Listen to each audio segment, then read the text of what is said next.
All right, welcome to tonight's call. We're going to be going over the Guide's Guide and touching on three specific areas of the Guide's Guide, one being making the first call, what do I say when, and encountering emotions. So I just wanted to share some points with you guys, and then, keep these in mind when you talk with your families, and maybe you want to share them with your families as well. But this is a safe place. As a team, working with your families, it's always a safe place. You can say or ask questions that you have and not feel like you are going to be judged for them. Respect one another and our opinions. We do have our own beliefs and biases, and sometimes they come to the surface, and it's okay to share amongst the team. And letting the family know, too, that it's okay to share with me, and I'm not going to judge you for what you say. No questions are stupid. One of the important ones, especially with working with families, is when I refer to Jack, I refer to him as being deaf. However, your child, you might not refer to your child as being deaf. You might say they have hearing loss or they're hard of hearing. The same going for your parents that you work with. Just let them know. I might refer to my child as deaf, or when I talk about deaf children, I use the term deaf, but that encompasses all children with hearing loss. So that they know that when you're talking specifically about deaf children, meaning children with hearing loss, that you're incorporating everyone. Because if you're using the term deaf, then they think, well, that doesn't reflect on my family, or it's not appropriate to us because my child isn't deaf. Okay, so making sure and understanding that everyone's, what terms that they use. If you don't want to ask a question out loud, then you message me. And for your families, maybe you want to say, maybe you don't know what questions to ask right now, or maybe you're a little hesitant on how to word a question. Know that after I'm done talking with you tonight, or after we leave here in our meeting, if you're meeting them one-on-one, you can always text me or call me or email me when you do have those thoughts pulled together. And then to tell me what you need. I can't guess at what your needs are, nor do I want to. So I can't help you unless you let me help you, and that's by communicating with me. Okay? So making that first call, I have to admit those first couple calls, they're a little nerve-wracking. You don't know where the family is at and what the situation might be. And honestly, it's really better not to judge where you think the family might be, because if they are on a totally different path, it could really throw you for a loop. So just go in with an open mind and be ready to listen. So before you make that call, take a deep breath. Remember why you do this. You're in this position because you have experience, and you went through, a pretty good interview. I think that the questions that we ask and what we look for makes you stand out from the crowd. And remember that. And we just don't pass out these guide positions. Reread the intake information that you get from me, especially the child's name and age and what issues they might have or what the family is looking for at this time.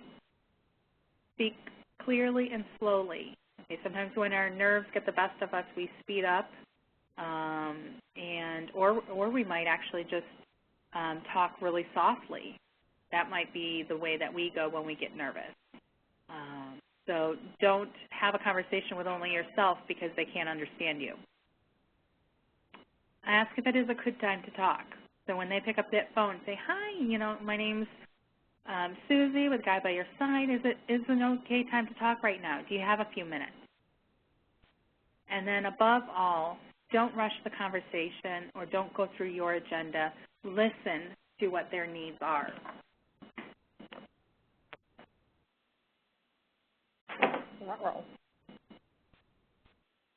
All right, let's see. So how are you going to start the conversation? There's a couple key phrases that you could use. Again, just like how I started with the last point, hi, this is Susie. Is this an okay time to talk? Do you have a few minutes? The other way you can go is, instead of announcing that you're a parent guide, you can start by saying, Carrie talked to you the other day, and I'm the parent that's going to be working with you, and I'm, also a parent of a child with hearing loss, and see where that goes. As you do more, you'll feel more comfortable and kind of get into your groove of how you introduce yourself. These are just some suggestions. Again, if it's been a little bit, then you might want, if it's been a couple days since I actually did that call with you, say you're calling exactly 48 hours later, then you might want to say, the other day you spoke with Carrie and she gave your information to me, and I'm the parent guide with Guide by Your Side. And then you could go, do you have a few minutes to talk? So again, just a few different ways to get the conversation started. How do you introduce yourself? So again, slow and steady. Don't tackle everything on the first call. And I know we've talked about this a lot of times, but it's really hard not to, so that's why I keep mentioning it. Really, the first call should just be an introduction. I'm just calling to see when you would be available to meet with me in person. I'd love to show you some resources I have and to learn more about Dave's journey. Do you have a day of the week that works better for you? And then go from there. By steering the conversation that way, you're really not giving them that chance to make excuses or to say that, in person isn't what they're looking for. It's not a yes or no question. Also be aware of those yes or no questions. I did not end with yes or no. I asked what day of the week works best. Some other phrases that you can use when you're working with a family. And this could be maybe the conversation has hit a lull, and we'll get a little bit further into that too. You could say, I remember some questions I had when my child was diagnosed. I was concerned on, what schools they might go to, or I was thinking, I remember one of the first thoughts I had is, are they going to be able to, drive a car and go to prom? And as silly as that sounds now to me, those were really some of my initial thoughts. I remember wondering if there was any other kids in our area that had a hearing loss. What would happen when making friends? Those were some of my first thoughts, only because I immediately go to that childhood phase instead of the baby phase. You could also start by saying, I'd really like to meet up with you, and I'm going to be in your area this week. Do you think that we can maybe find time to either meet at your home, or we can meet at the library or a coffee shop? Which area do you think you would like to meet at? And go from there. Again, not ending in that yes or no question. If there's, again, the lull in the conversation, you're trying to figure out, okay, where can I steer this conversation? And maybe you want to bring up hands of voices because you maybe from the intake was one of those families where it doesn't seem like they have a lot of concerns or questions right now, because maybe they're in that spot where they don't know what they need to know. So you could just start by saying, have you heard about Hands of Voices? We have a really great website with lots of information out there. And if you're ever up and searching the web for resources, I'd highly recommend that being one of the places to start. You know that the information on there has been gone over by professionals, and you know that it's unbiased. So that might be something that you want to use. And again, pointing out those safe places to gather more information to. All right, so our season guides. Do you have anything to share about making those first calls, maybe a phrase that works for you, or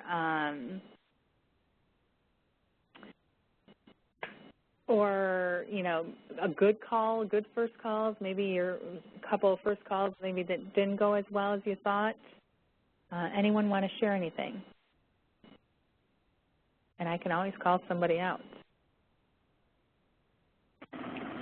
This is Krista. I can tell you that, of course, I talk fast anyway. For those of you who know me know this, but I guess I did not recall as much about the importance of not trying to get your whole entire 25 years of getting to know them in the very first conversation. And so then by the time that I would try to bring up about coming by, they were so like, why? We know each other's whole life history. So it is, you almost have to pace yourself and put a big sticky note on my forehead that says, you know, don't get it all today. Just get to the basics. So that's just my information. Excellent point, Krista. Thank you. This is Andrea. One of the things that I have found, because I get most of the people that are having issues with something to do with their school, you know, IDEA, whatever, and I find that I jump right to that, and I forget to ask what they're, you know, where are you at right now? So I've had to regroup myself probably over the past 6 months since I started really slowing down with clients to remind myself that at the end of the day, I'm still a parent guide, even though my expertise lies in this one area. Being fair to them, I need to allow them to tell me their story before we delve into the problem at hand. Even though that is the main reason they're calling, it still is a good idea to tell me how this all began. Give me your story. I'm here to listen, and then just listening to everything that they've gone through thus far. That's been a learning point for me.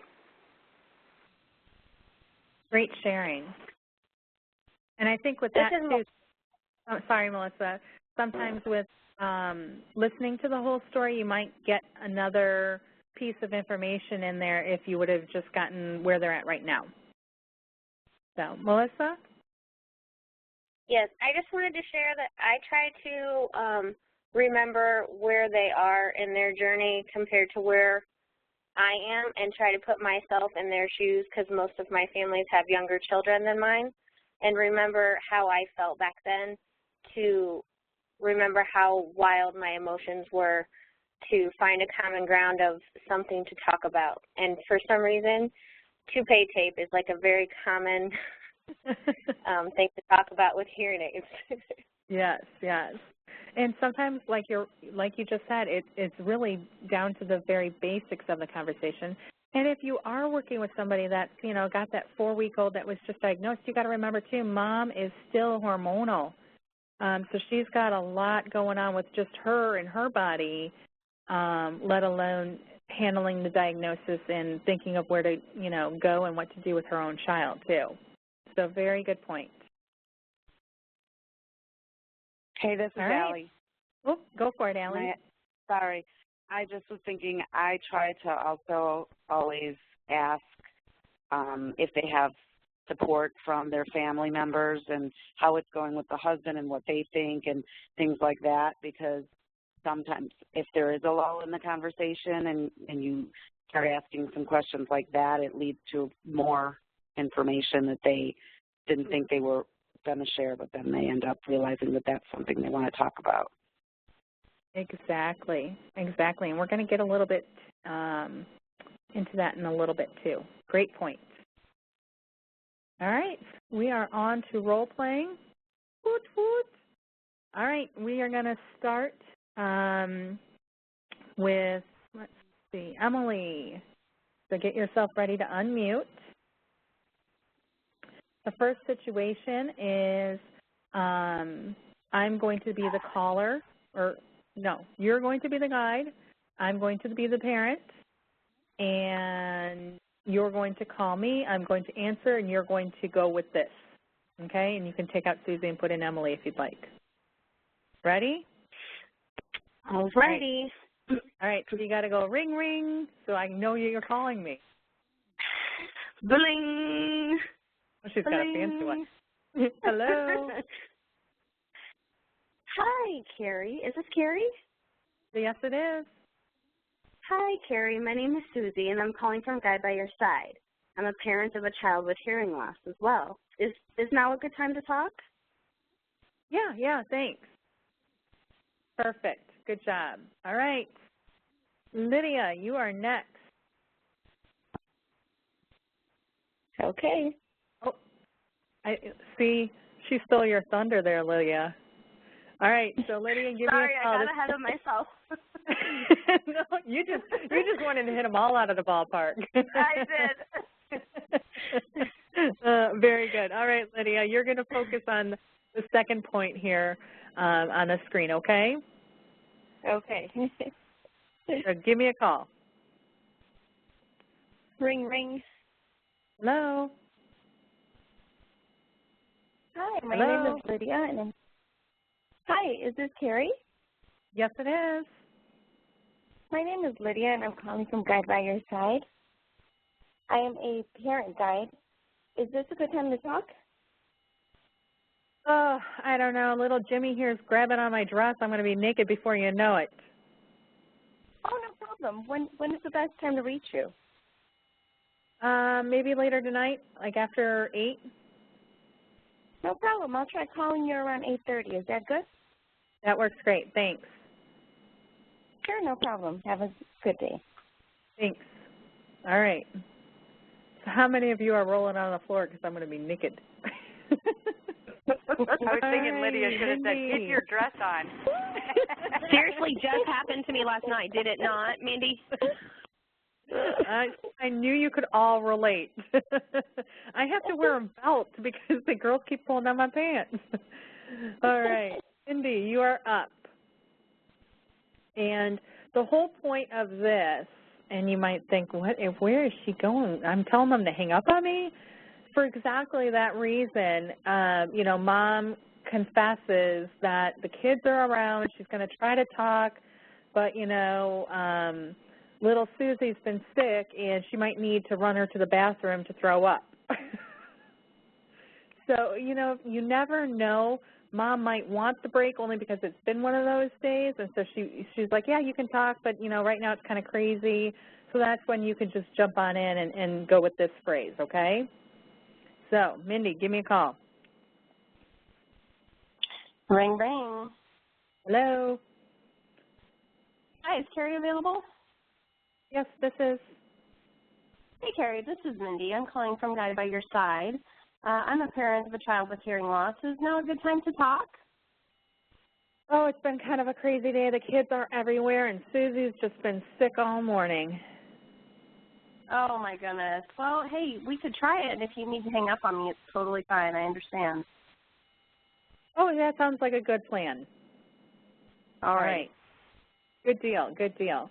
And then you could just, continue that phrase. If you need to hang up on me, it's okay. We can pick up the conversation later, or I could try you later tonight and see what they say. Because you want to kind of fill in when you might want to check up on them, only because you don't want to be sitting there at home. They hung up on you, and you're thinking, okay, how long do I wait to call?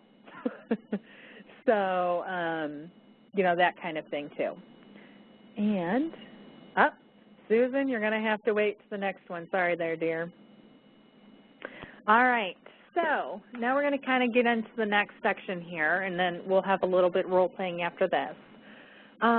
This section, what do I say when? I really think of it being like a crowbar, because sometimes you're in a situation where that uncomfortable, the conversation's going nowhere. I really feel like I'm not helping the family.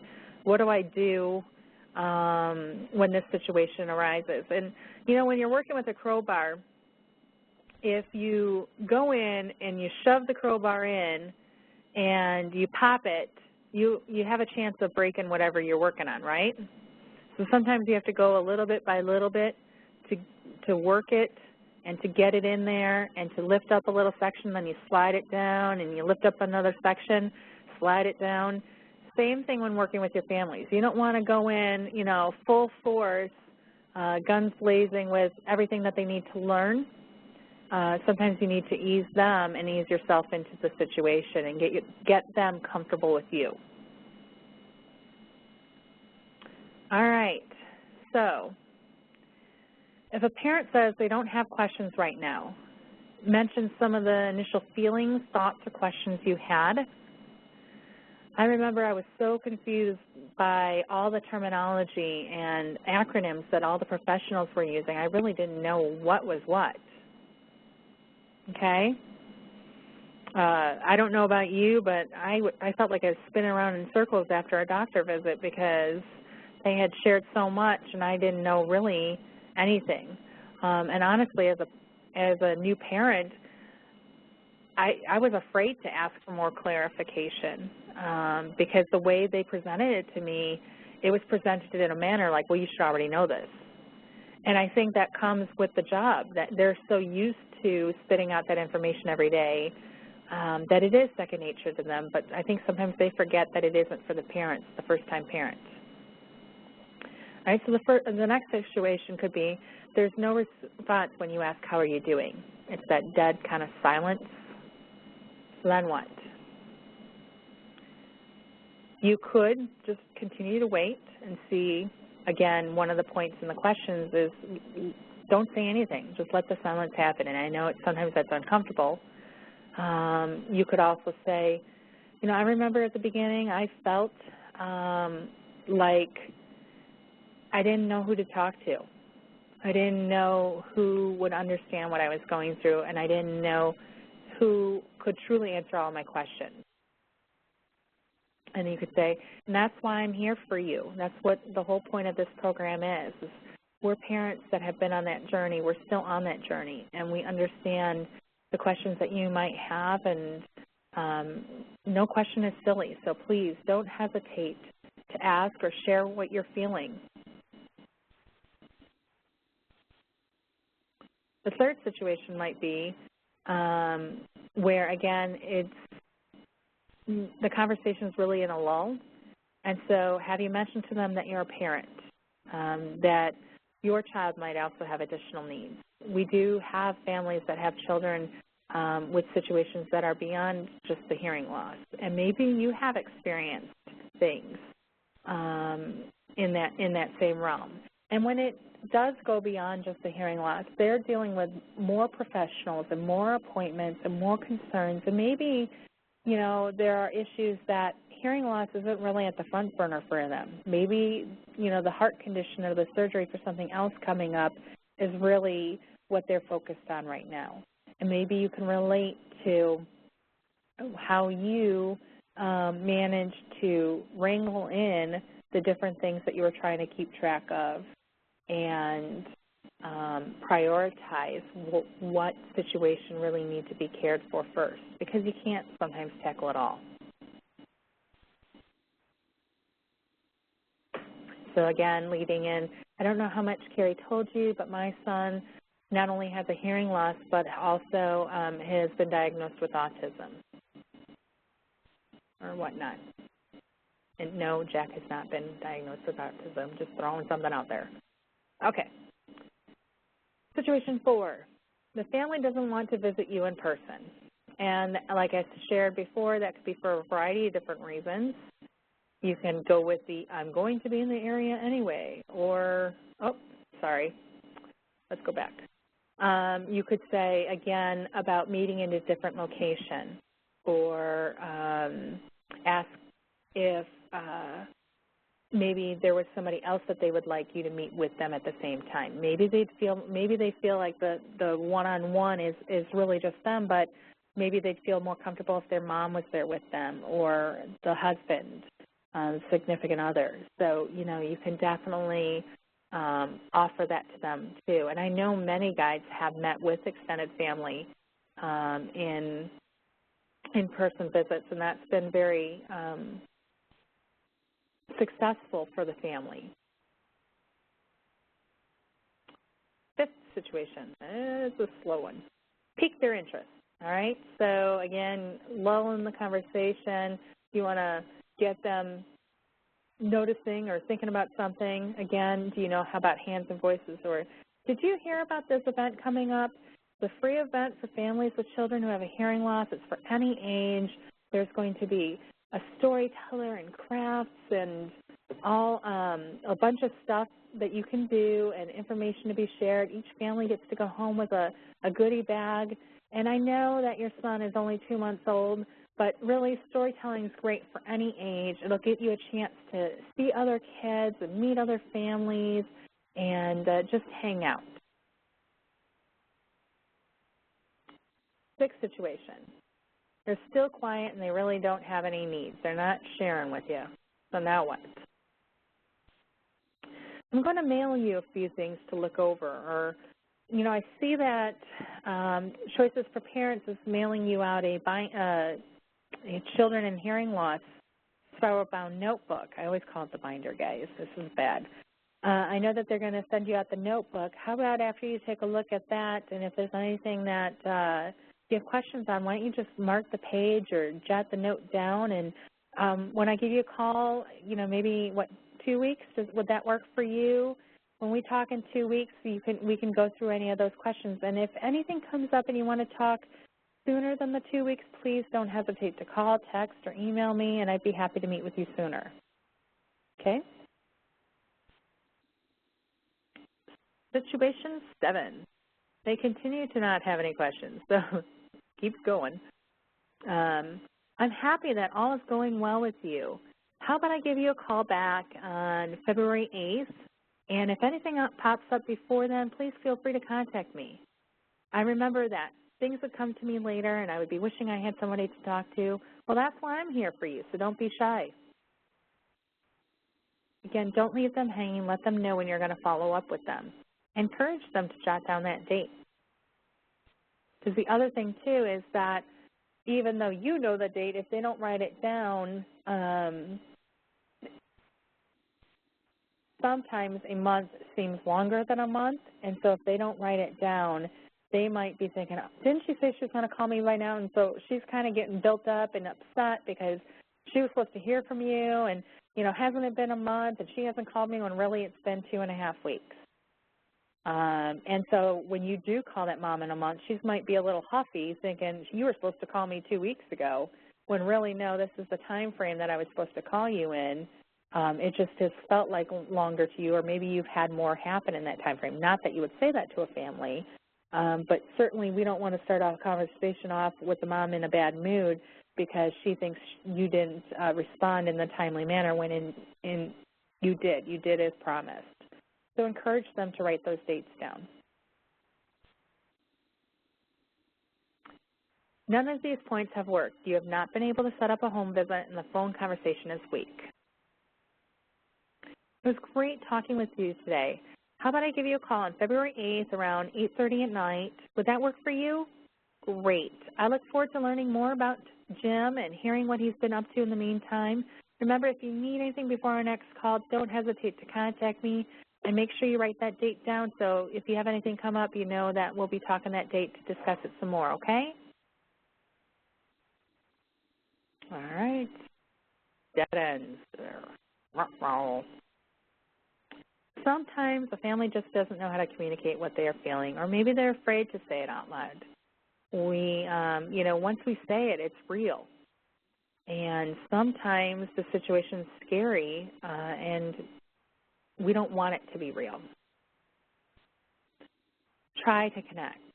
Maybe think outside of the box of, what do you like to do in your spare time? Oh, you like to read? I do too. What's your favorite thing to read? Do you like romance or mystery?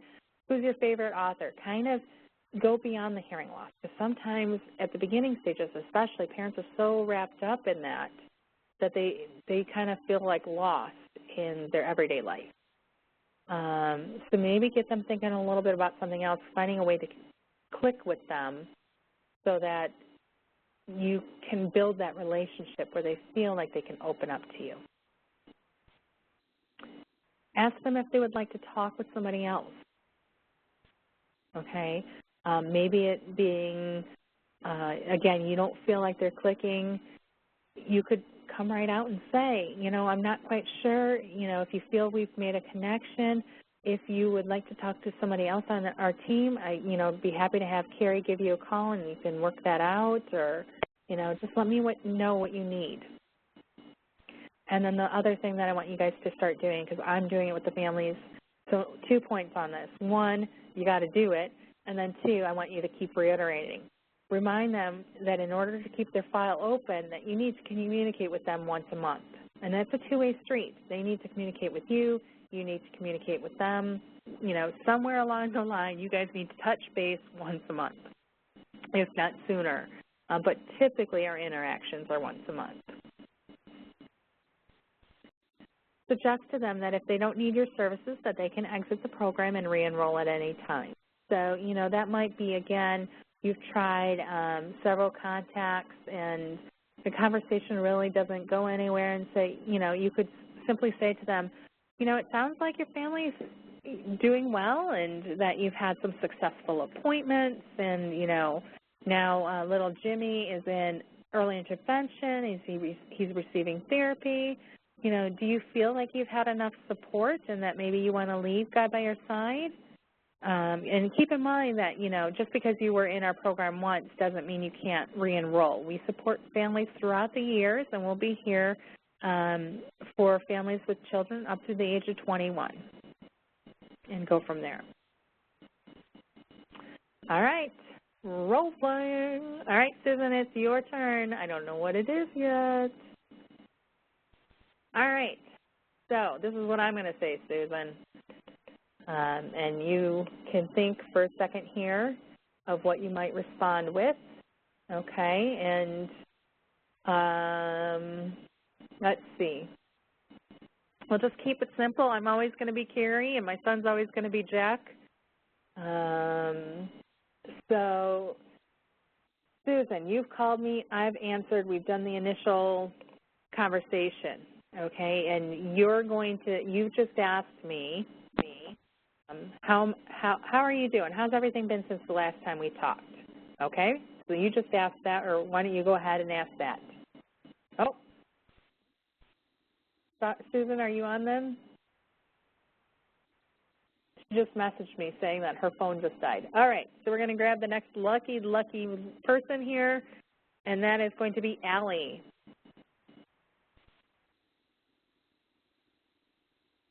Sorry, had to get off mute. That's okay. So all right. I just asked you. You just asked me. How are you doing? What's been going on? I'm fine. Oh, that's good. That's good to hear. Do you have any news that you want to share? Have you been to any appointments or have any questions that you've been wondering about? Yeah, you know what? Gosh. It doesn't even seem like a week already, but yeah, we were just at the audiologist last week. Oh, okay. Well, sometimes that can be pretty overwhelming. There's a lot of information that the audiologist likes to share. So how do you feel that went? Do you have any questions about what happened there? Blah, blah, blah. Yeah, you know, I agree. It was a lot of information, and then it was kind of a little difficult when I got home to try to explain it to the husband because he wasn't able to make the appointment. All right, Allie, we can stop there. Yeah, thank you. Good job. Now, just be careful when you throw out emotions there. What I try to do is I try to put the emotion on myself, saying, I remember feeling overwhelmed at the thing, instead of just throwing it out there in general, or trying never to say, you must be feeling really overwhelmed. We never want to impose a feeling on a family because then they might sit back and be like, oh, I should be feeling overwhelmed. I'm not feeling overwhelmed. What does that mean? Right? So we don't want to do that. All right, very good. Susan, did you manage to connect again? I don't think Susan has arrived. There she is. Hey, Susan. Sorry. It's okay. Allie just did yours, so you get this next one. Okay. Well, not this one here. So if the parent is not willing to talk, try to encourage it, but don't overpush. Ask how the husband or partner is doing, just like Andrea had commented earlier. Okay, and we do have partners, so, you know, keep that in mind, too, when making sure that you don't say husband, review the intake. All right, Susan, this is all yours. So we're talking, and I'm going to say this to you, okay? I don't know, Susan. I'm just not really sure about all of this. Well, what is it that you're concerned about? Is there something that I can help you with? I guess I'm not really even sure what to say if somebody said that to me. Well, you know, and what you did was a good point, because you don't know what they mean. Are they not sure because there's too much to take in at this moment, or are they just confused by something and so forth? So where you went, that's a good springboard. You know, and you could say it's a lot of information and it can be overwhelming. Let's take it a step at a time, and giving them one thing to accomplish before the next visit, if that is the situation. If it's the situation of, you know, all these acronyms, I don't know head from tails, you know, you could suggest to them, well, you know, the Children in Hearing Loss notebook, that has an acronym section in the back, a glossary. So you could look those up if you have any ones that you're not quite sure what they mean. You can look it up and then you'll get an explanation, okay? Otherwise, really, truly break it down for the family and say, you know, I hear that you're, you know, stressed out about, you know, what's going on with EI, trying to get the hearing aids, and, you know, then on top of that, him spitting up the milk all the time. You know, obviously out of those three, really the most important is the child's health. So focusing on the spitting up the milk, have you talked to the pediatrician? Again, this doesn't have anything to do with hearing loss, but if that kid is making a mess at every meal, he's not gaining weight, that is going to be something that's going to weigh on mom, you know, more than the hearing loss. So have you talked to the pediatrician about, you know, the spitting up issues? You know, how do you feel with the suggestions that were given, and so forth? And then say, okay, well, let's, you know, you mentioned about the hearing aids. When did the doctor say that, you know, you were supposed to get the hearing aids, or do you have a follow-up appointment to get the hearing aids? And if they say, no, I don't have an appointment, how about you know, you call or email the audiologist back and see when you should be expecting that appointment to be. All right? Very good. Okay. All right, let's see. We're going down the line. Andrea. Yes. I'm ready. Okay. So you want to come over here? I don't know if I have the time, and my house is a mess, and I have to go to the store, and what am I going to feed you? Well, first of all, I'm not coming over to see your house. I'm coming over to talk with you. And this is all about you.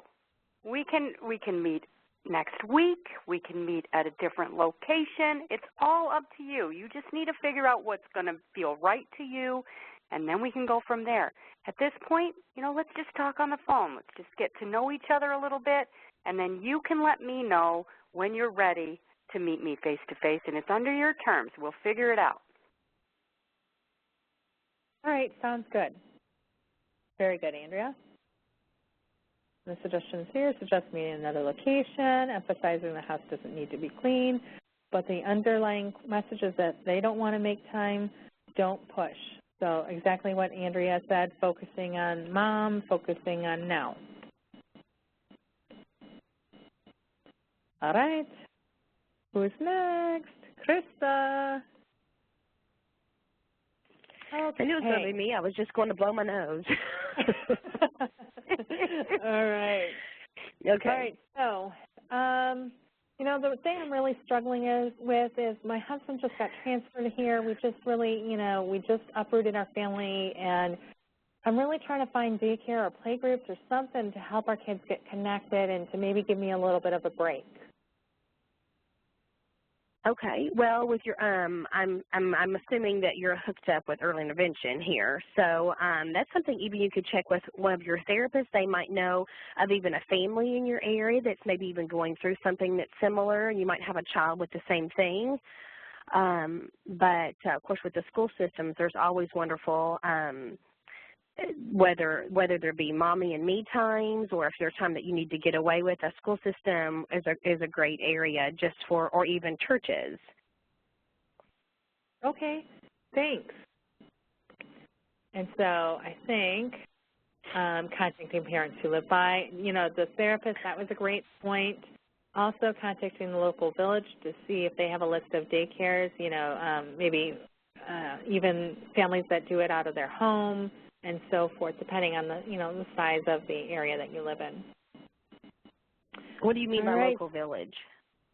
You're like village hall? I don't know. Do you guys have village halls down there? Let's see, I don't know if it's I'm from Kentucky and I don't know what you mean, but I have no clue what you're talking about. Some towns, some villages. Village people, you know. We don't have any village people. You know. Oh man, I'm not even going to go there. There are some towns that are not called towns; they're called villages. Right. So you're just saying look for a small town close to you? No, it was just your saying town. If you live, yeah. Do you have a mayor and those folks, and where those folks are housed at? Typically, the office that they work out of is referred to as the village hall. Really? Yes. That's so funny. Never heard that. Sorry. Okay, we won't spend time on that. Okay. That's all right. Okay. Learn something new. Thank you. And it's funny because I never looked at the word village like that before. I'm just picturing Noble. I'm like, why would I call Noble to see what daycares they had? Okay. So good point there, Krista. All right. Oh, wait. I hadn't heard that either. Liza. Huh? What was that? Oh, this is Mindy, and I had not heard that either until we moved to Central Illinois. They don't say that out west either. Okay. Well, I learn something new every day. Thanks, guys. All right, Eliza, are you ready?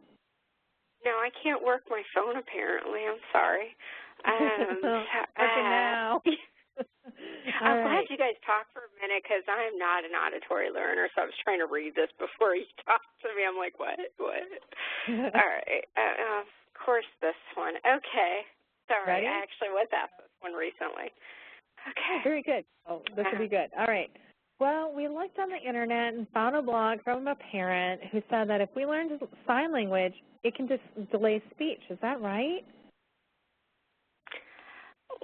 Well, you know, there's different points of views from many different people and different professionals also. I would say that you would probably want to look at a broader range of sources to see what they say. There's actual studies that have proven the opposite of that. But that is definitely something that has to be comfortable with your family and for you to decide on. And if it was easier, I could actually look at some different sources for you and bring them over. Very good. Internet resources can be complicated. They are not monitored. Everyone has different experience. First of all, it's a blog, so that's that family's point of view. That is not research-driven data. Suggest them with other families who sign as well as are oral communicators. So, you know, keep in mind those different points when people are talking about Internet stuff, okay? I kind of cringe when I hear that. I've been on the Internet. Yeah, I'm sorry. That's my and you never know right where that conversation is going to go, right? So, excellent, excellent. All right, I don't know if we have more role-playing on this one. Nope. So, just a heads up, I think it's Jacqueline, when we get to the next set of role-playing, you'll be up first, okay? All right. So we're going to go through emotions. And emotions, you know, it could be anything. And it could be a couple of these within the same appointment. And again, referring back to that new mom and that she's extra emotional still. So, again, you don't know. You could have one parent feeling one way and another parent feeling another, too. So, and that's okay. Guys, I think, are completely different animals from women, and we just process and handle things differently. But, you know, again, that's just my personal opinion, knowing how Andre and I have gone through situations, the same situation. So, knowing that, you know, not everyone may be grieving the hearing loss, too. Some families where it is hereditary, they might be happy that they have a child just like them, too. So be prepared for the unknown. Yeah. All right. So when these emotions come to the surface, see the families for who they really are. know that it's a lot of information, and, you know, in the end, we're just human. And so what emotions might be showing now might not be the same, and probably won't be the same in a couple days, a few weeks. Who knows what the time frame might be, but they will be ever-changing. Stay in the moment. Be present. Don't be thinking about what you're crock-potting at home for dinner, because that could throw you for a loop. It's kind of like when Andrea tries to multitask during webinars, and then I call her out, and she's like, "Oh, what? I heard my name. What?" I love you, Andrea, but I do the same thing. So I know exactly I just changed back to the screen we were on. I know it because I do it too, and it's really hard sometimes when we've got our own stuff going on to stay there. Create a safe environment for them. Let them know that it's okay for them to share, and be authentic when you respond to what their emotions are. Reaffirm what's going on or going right.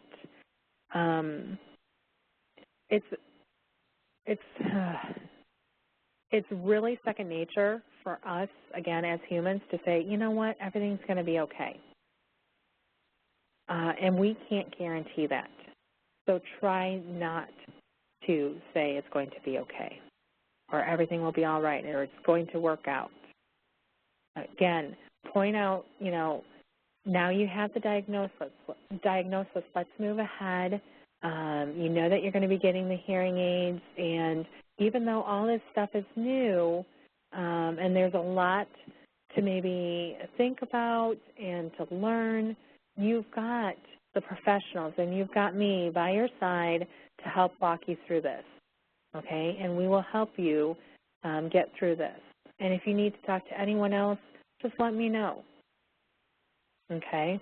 Again, staying away from it's going to be okay, because you can't guarantee that. You don't know what's around the corner. You don't know if that implant's going to fail. So don't make promises that you don't know or you can't be 100% sure about. Be an active listener, again, going back to that, being present, being in the moment. And listening for those real questions that's being asked. You might have the mom getting frustrated and angry because the hearing aids, there's just so much feedback in the car that, you know what, when we go out, I just take the hearing aids off and I leave them at home, because between the noise in the car and then, you know, worried about him pulling them out in the store, it's just not worth it. And really, after you listen a little bit more, and, you know, it might come out that, well, you know, the first time we went out, there was the squealing in the car, you know, the feedback because he fell asleep and it was rubbing against the car seat. And then we went into the store and I just felt like everyone was staring. And so really what might be happening is that mom doesn't know how to respond to people that might be curious or ask. And she might not feel comfortable for that right now.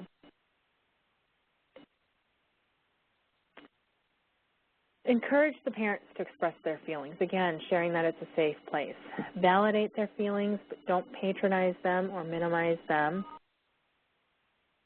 Ask, what can I do for you? Is there anything that you need right now? And going on that, there was a situation that Karen had when she was doing an intake with the family, and the mom, you know, was resistant to the help. And Karen just, you know, everyone's trying to fix mom because she's not showing up for appointments. And Karen just threw it out there, and she goes, you know, what can I do for you? What do you need right now? And the mom's like, I need diapers. You know, so again, it might not always be the hearing loss piece of things. There might be something else going on that, you know, the family can't balance the two. They can't prioritize what needs to get done first, or they just can't handle all of the stress from everything going on. Be present. Don't feel that you need to fix something, okay? Now, with the diapers, what Karen did is she, I think, either found some or she sent the mom to a resource that could help. But then again, don't feel that you need to fix everything. So don't feel you need to go out and buy that pack of diapers. Maybe is Mom connected with WIC or something else that can help her out? Is there a family member that maybe you can ask to, get some for you? Or, just going to appointments. The family says that the audiologist isn't returning my call. Or I just, yeah, I know I'm supposed to call them and make an appointment, but I just haven't done that yet. We're not going to pick up the phone and do it for the family because we're taking that power away. And we really need the family to be empowered and to be able to do things on our own. Otherwise, they're never going to feel strong enough to leave the program. Carrie, I have a question. It's Allie. Yeah. All right. Back to the what can I do. I think I didn't answer that part in one of the questions because I thought exactly what you said. When you say what can I do, it sounds like I'm going to do it for you. So I thought that wouldn't be the right answer. So I don't know what to say about that. I agree to empower them to do that. So sometimes I'll just say, are there any resources that you need, or is there anything going on that, like you said, I don't know. I don't know if what can I do will work because I feel like that'll backfire where they'll say, can you make the phone call for me? Or can you find out this for me? And sometimes I feel like, they need to find that out for themselves. I can point them in the right direction, but I can't do it for them. I don't want them to feel like I'm going to do it for them. Right. And I think that question can go many different ways. And I think one of the things that we have to kind of let go is we have to throw it out there and see where it goes. Again, we can't go in thinking that, if I ask this question, then they're going to respond this way, because they might not. And so if they do say, well, like I said, I just don't have time to make the call. Can you do it for me? Well, you know what? We're on the phone right now. How about we get off and you can make that call, unless it's 8:30 at night. Or, you can always suggest three-way calling. We're on the phone right now. Did you want to give them a call while I was on the line? I'm not going to say anything, but then after we hang up, if you have any questions, I'm still on the line. You could talk with me. Maybe it's just making that first call only because, again, the reality of it. This is really happening. We don't know really what the situation is. It could be a matter of they don't know what questions that professional is going to ask as well because they don't understand the terminology. And so, they're afraid that what if they ask me something I don't know? And so if it is a matter of not reaching out to the provider and they say, I just haven't had the time, can you do it for me? Well, we've managed to make some time now for our call. Do you think that maybe tomorrow morning you can just set aside? You're not going to need more than probably 10 minutes of your time. They're very busy as well, and 10 minutes tomorrow morning to make that call. Is there some reason why you're hesitant to make the call, or is there something else that maybe I can help you prepare to make that call? Maybe something on that order. Again, I hate when I said the word hesitant. I hate throwing that out there because I don't want to imply that on the family. So I don't know what maybe a different word would be to use, but going with that idea. Okay, thanks. All right, so comments? Anyone else? Otherwise, we got a little bit of role playing, and then we'll be wrapping it up. All right. Let's see. I think it was Jacqueline. You ready? Yes. Okay. Yes. All right, so this is what I'm going to say to you. I met a deaf man and told him that my son was deaf. I was really excited to make a connection, but when I told him that we didn't sign, he said that we should sign and be with other deaf kids. I don't know if I feel the same way. Okay. And that's okay. you know, everybody is entitled to have their own opinion in that, and that's all right. I'm sure just because he's deaf, he wanted to share his opinion, but I think that you need to, you know, further research other types of communication and make a decision what you feel you want to do for your family, because what you decide is the right choice for your family. Good, good. Supporting the decisions made for the child and family.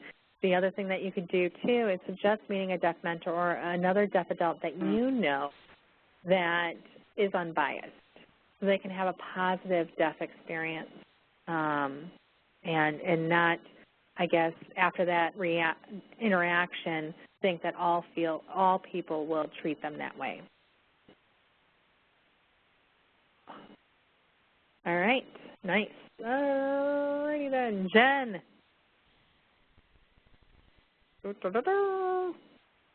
Yeah, kind of like Andrea, I had to switch screens. Sorry. All right, ready? You know, I've been really thinking hard and trying to think maybe, you know, was there something I did during the pregnancy? What did I do to cause his deafness? See, now this question hits close to home. This isn't what I would say because I asked this about Michael. I would say, you know, I don't think there was anything that you would have done to cause his deafness. Sometimes it just happens. For example, my son Michael, we don't have any history of deafness in our family, and my son has a bilateral hearing loss, which is progressive. So, yes, not very good, because I question that myself all the time. Sorry. You know what? That's okay. Keep in mind, though, too, that some cultures, you know, when it comes to health issues, they believe that there's a reason or maybe even a higher power or whatnot that somebody needs to be blamed for that. So that might be the hiccup in the road. The other thing that you can do is, well, if you really want to know more and see if there's maybe something in your family genetic makeup, if you want to, you know, maybe you want to go through some genetic counseling and consider a genetic test. The other thing, too, that you could touch on is maybe going back to, well, you know, I know it's a lot to grasp, and I felt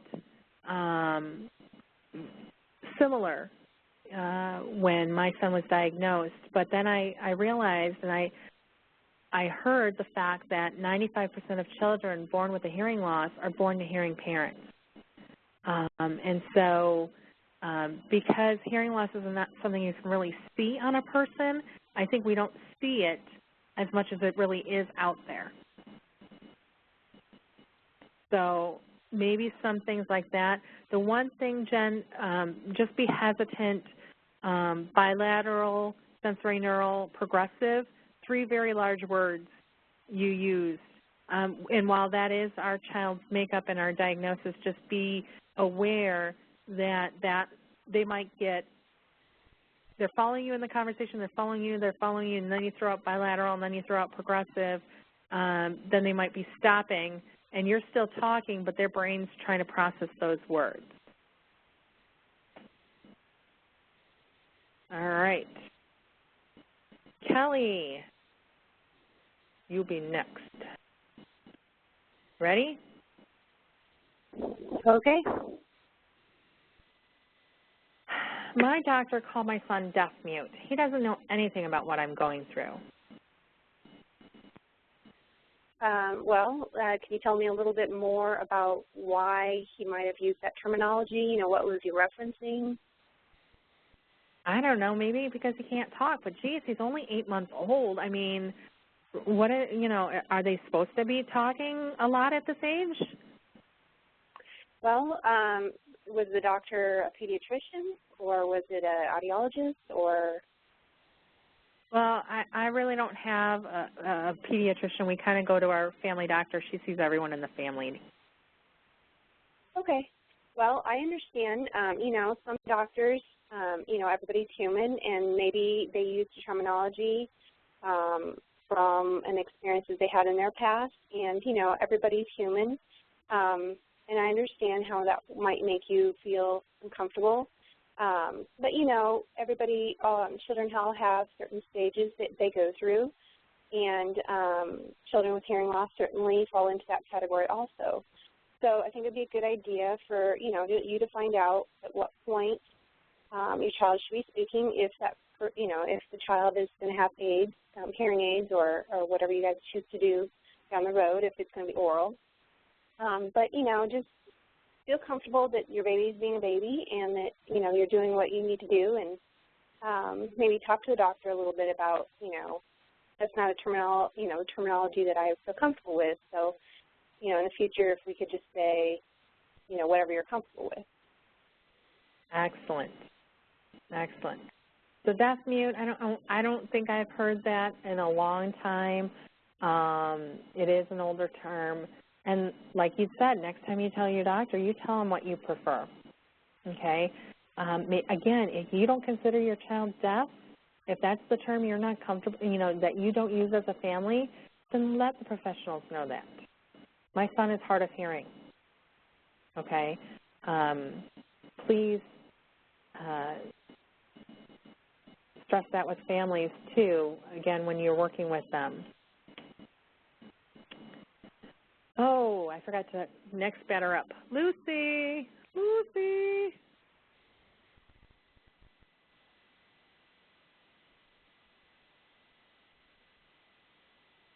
Maybe somebody pulled her dress down.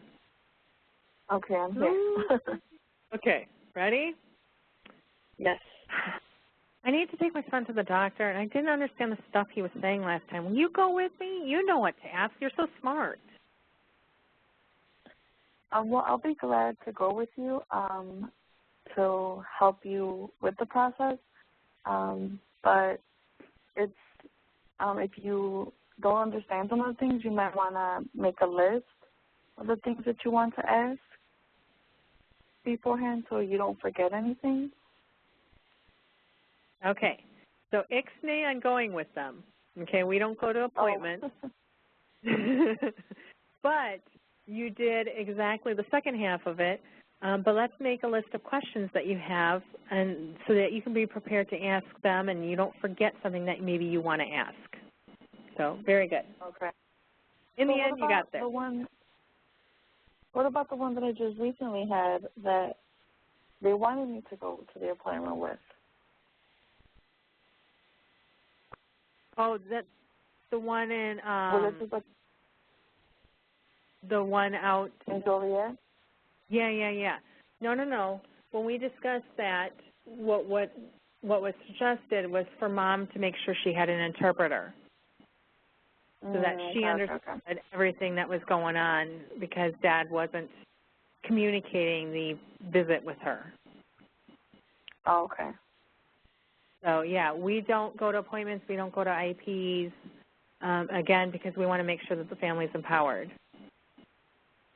and prepared and feel like they can parent their child. So prep the mom, make sure Mom has the tools that she needs to handle the appointment. All right. I think we are running out of time, Batmans. So let's go. We're going to skip through the role playing. You last couple lucky duckies here. Oh, look at this. I had quite a few slides here. Well, I made sure that I had enough for each person. So, all right. Any questions?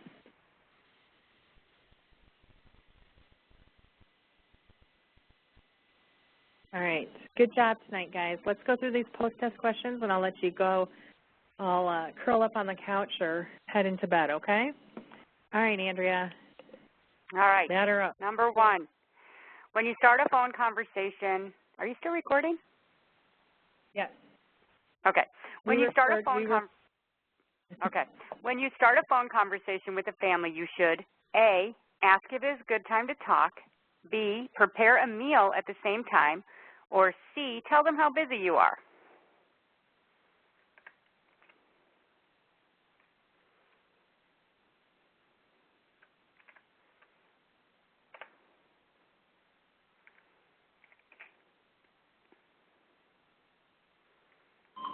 Oh, crap, that scared me. Sorry, guys.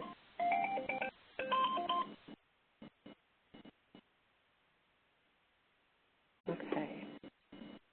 Whew, now my heart's racing.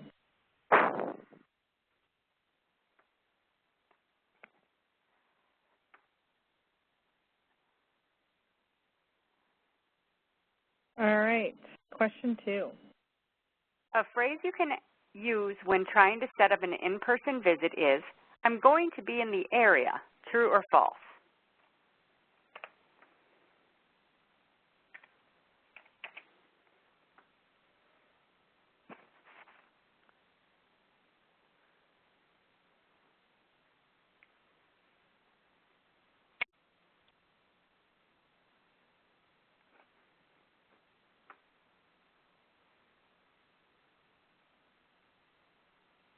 All right.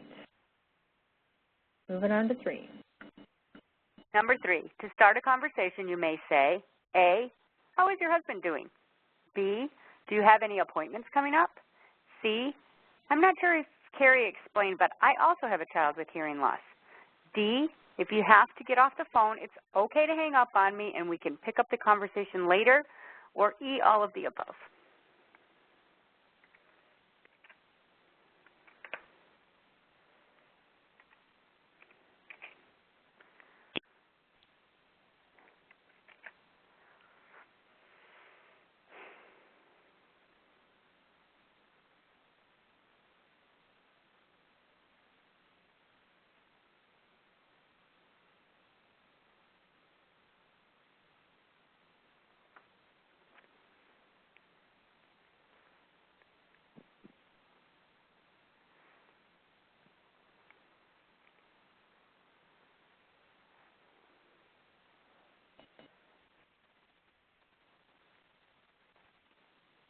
All right, hold on one second. Question 4. It's appropriate to tell them it's going to be okay, true or false?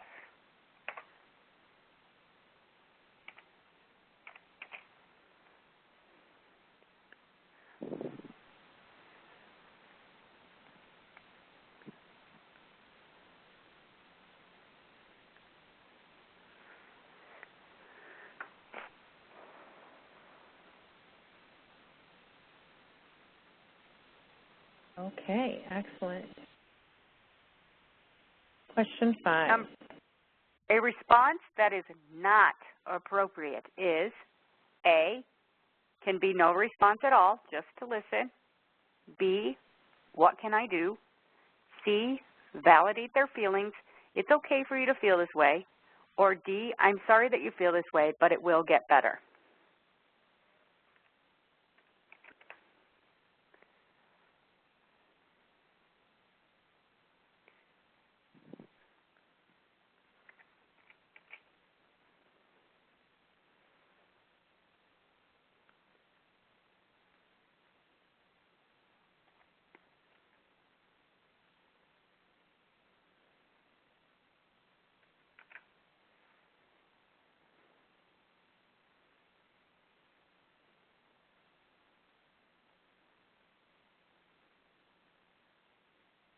Question 6. When a family is feeling overwhelmed from all the changes and information, you should A, suggest doing something that isn't related to the hearing loss. B, suggest that they just look at one thing for now. C, tell them that everything will be okay. Or D, answer A and B only.